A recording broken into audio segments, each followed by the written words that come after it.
Guys, I am back from Italy. If any of you follow me on social media, you'll see that I had a wonderful time and ate my way through the whole of Italy. So I've had to really pretty much go on what would, like a broth diet for the last week. Jokes. Carry on eating all the carbs. Anyways, my first video back at it is the Toyota Urban Cruiser. Now, guys, okay. If SUVs weren't confusing enough for people, and I don't mean people like general consumers, I mean also us motoring journalists, because it can be really hard to like place them all perfectly next to their perfect rivals, okay? Because you go from like, the SUV is considered like, or crossover, compact SUV, from a Sonnet to like a Sportage, from an EcoSport to an Everest. It is such a broad spectrum now. And yes, like obviously that an Everest doesn't compete with, an EcoSport, even a Sportage. But when it comes to like these crossovers and compact SUVs, it can get quite tricky. Why do people have loud motorbikes? Why do you have them? Noise disturbance. It's irritating for everybody else, and you just look like a f***ing arsehole. Which, yeah. Anyways, I know I'm going to get like a whole lot of hate now from the bikers, but I don't care.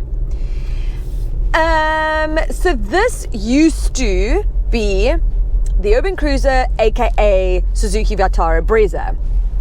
Okay, so that's also then obviously what it's competing with, compact little crossover SUV. This second iteration, however, is now completely not that. Okay, it is bigger. It is now competing with the Suzuki Grand Vitara. So no longer the Vitara Brezza, because it's now longer by 300 millimeters. It's got a wheelbase that's longer by 100 millimeters. The boot has grown by 25 liters. So it's now at like 353 liters. So it's now just overall a bigger car. And so it's almost stepped up stepped up a step, if you will, to compete in a little larger car. And overall, you can feel it, okay? It does feel a little bit more, almost grown up, a little bit more premium. And so if you were thinking that you're getting into what was the Urban Cruiser, you're not, okay? So as much as this is based on the Grand Vitara, both models are made in their respective plants, but they are like uber similar, okay? However, I'm not going to go into that. I'm going to talk about the actual Urban Cruiser, because that's what I'm driving right now, okay? So there are two derivatives of the Urban Cruiser. It's the XS and the XR. I'm in the top of the range XR. However, both models actually get quite a bit of spec. So there's a new 7-inch or an updated 7-inch touchscreen. Not my best, but Toyotas aren't, but the sort of graphics and everything are really clear, which looks really nice. So that's great. It's got a review camera with sensors, obviously air conditioning, USB, etc. This model adds things like cruise control, and then you can get it in two-tone. You can get the black mirrors, black caps or whatever, black roof rails, if I'm not mistaken.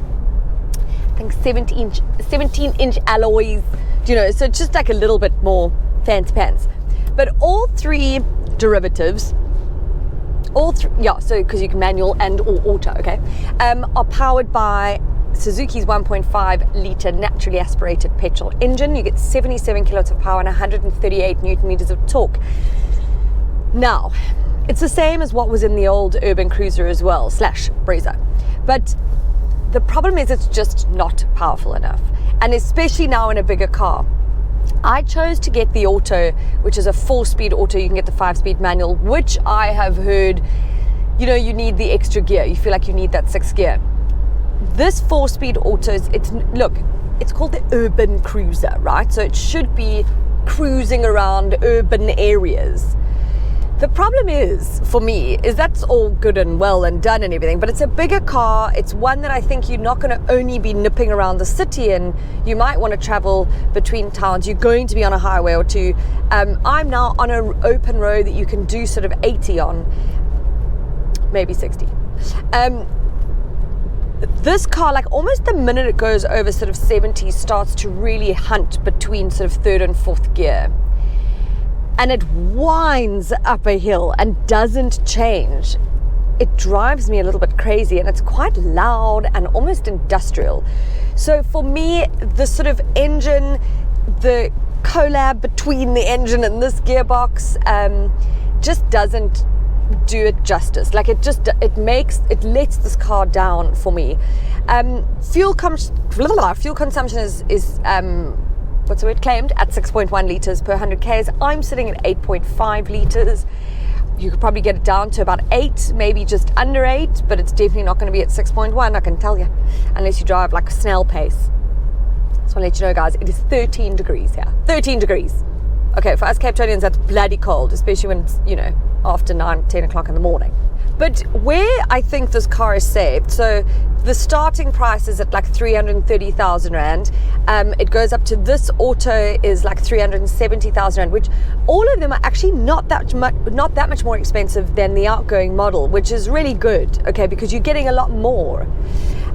And also, if you look at the manual of this, the XR, you can still get it for under 350,000 Rand, which I think is actually pretty good value for money. For a family car, for the space, it is quite spacious. Lucas car seats in there, he's happy in it. Feet, passengers fine. Like, that's always my taste for a family car sort of side of things. I think what's going to happen is, this is, look, the Urban Cruiser, even though the old one was discontinued, it still ended up being like the best-selling car last year or whatever. And I think this is going to do really, really, really well. It will do better than the Suzuki Grand Vitara, which is kind of sad because it really comes down to brand appeal and image appeal, which is what people are thinking, or not thinking actually, because the Suzuki is cheaper than this, and it's got a much better service plan and warranty. You can also get a higher spec model, but if you go model for model, this is more expensive and it has a worse service plan and stuff.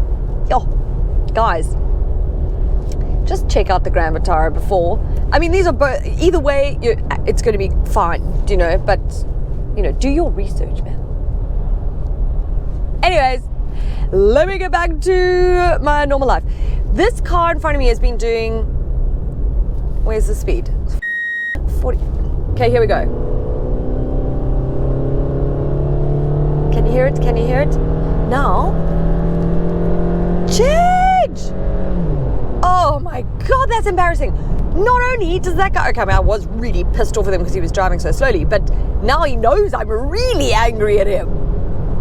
You see, even if you just, and guys, that was me doing 80. Okay, it's not a vibe.